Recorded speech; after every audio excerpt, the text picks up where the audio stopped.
حیدر ششو میوانی منن سلاو و ریز بوده که حیدر ولی روژه که گلکی گرنگ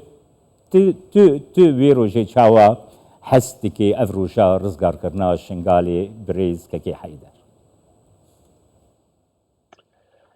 کاک جمال ایوار باش گلک سپاس براستی جیانی وقتی گو ام دبینی نه سال سر روژه رزگار کرنا شنگاری را در بازد بیو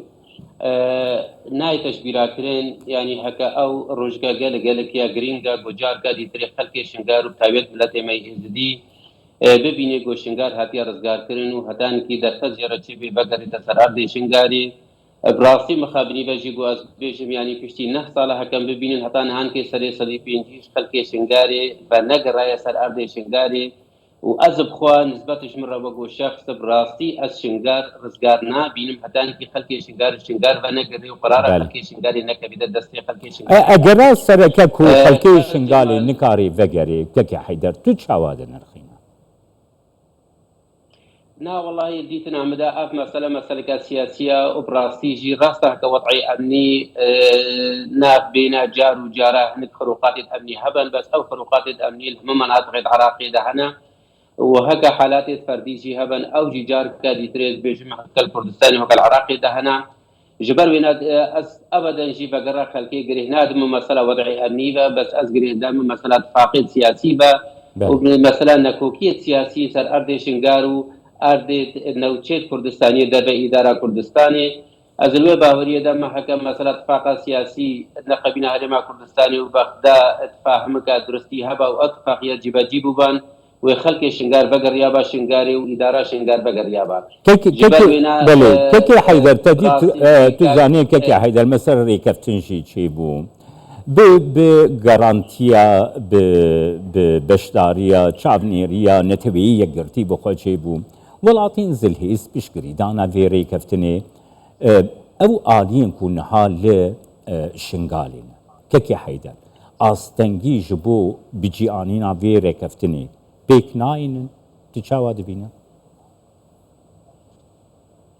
كاك جمال يك طرفي جو افرو نيجر هداي حكومة عراقي بالشنغاري دنينا يا نيجر هداي حكومة كردستان بي يعني هكا اموان طرفي دي تريد بينين او اطراف بتاع حكومة عراقي بنا وبشتباني ودعمة وانش حكومة عراقية بل البدري دا ازي بقر كاك جمال وقتي جوز بين براستيجي يعني افسر ام دلخوشيا ما دروجا رزقار كرنا شنغاري دا بنفس الوقت امد بينن بلان رزقار كرنا شنغاري دا بلان بويا نا بلان مواجهه بويا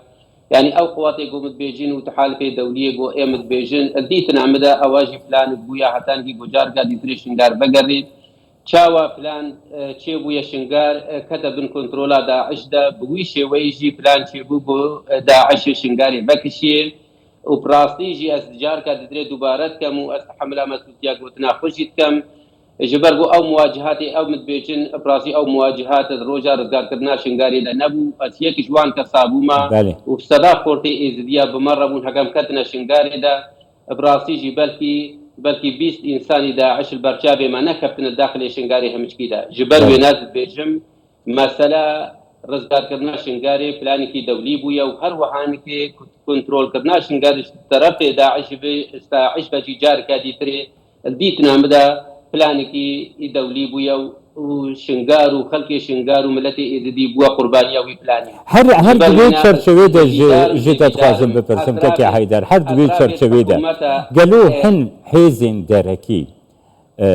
باندوریت کن کارگریت کن کو شنگال دوی روشا خود بردوان بی او روشا نه آسایی او روشا آوارده او روشا کو امن و آسایش لینینه يعني في روشاش شنغالي حن حيزين دركيش خرب كارتينين كي حيدر كاك جمال مش بيرانا يعني هكا ابرو بري سوداني كردستاني دايا وقت جو بري سوداني سروكي حكومة عراقية وسردانا كردستاني تو تفاهمات جبر تشكيل حكومة عراقي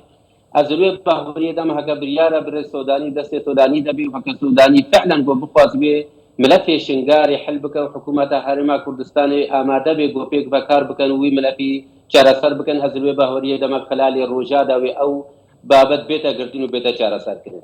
مشكلة ما كان جمال نك أفرود دايا مشكلة ما صار 2003 وحتى نهان كده وقت جو مناطق شنغار حتى خانقين بمناطق متنازع يا بمناطق جو جريداي سرمادا صدوچل مادكا دستوري ونهاتي جارة سركرين النقابين حكومة أهريما بله كردستاني وبغدادا خلق البان منطقة وجغرافيا كردستاني بويا قربانية بي بلاني او اطراف سياسي براسي ناقه هنا وير كفتنا درستي اگو مصالح ملت ایوال مناطق البرچاوی خودینن وحتى انك جو اف خلق ایوال منطقه وگو هم بكاتيه كردستانيه وگو شعبي عراقي كاربي سر مناطق قو حقوقي قوهبي يعني شنغار 2003 صلاحيات شنغار دس شنغاري دنينن حكومة عراقي تعامل بشنغاري رناكا وقو قضاكا عراقي حكومة عراقي جي تعامل بشنغاري رناكا وقو راسي مدينة عراقي كقضا كش أخذي العراقي دو ميزاني وتعامل أوان في رد تكنن يعني وقت داخوازي تذكرن بيجن ولا البلدة سلاتا كردستاني دبو وقت داخوازي الكردستاني تذكرن بيجن ولا قريداي ماذا صدوچل وماذا صدوچل جيباجي نبويا يعني كاد جمال براسي ديتنا مثلا شنغار وبتايبا مثلا ملتي ما يزدي بوا بيليسك كسياسي نقبنا أطراف سياسي الكردستاني ده هروهان كل العراقي ده جبرجو جدي نيننا لسر ملف شنغار بيت الصافي كرين وخلق شنغار وإدارة شنغاري بدل كيكي حيدر يعني مثلا قال لك جاراتي قوتن كو شنغال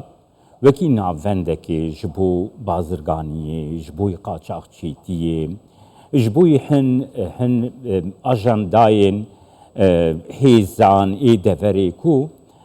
جغرافيا شنغالي جبوي فيكي جيتي بكارانين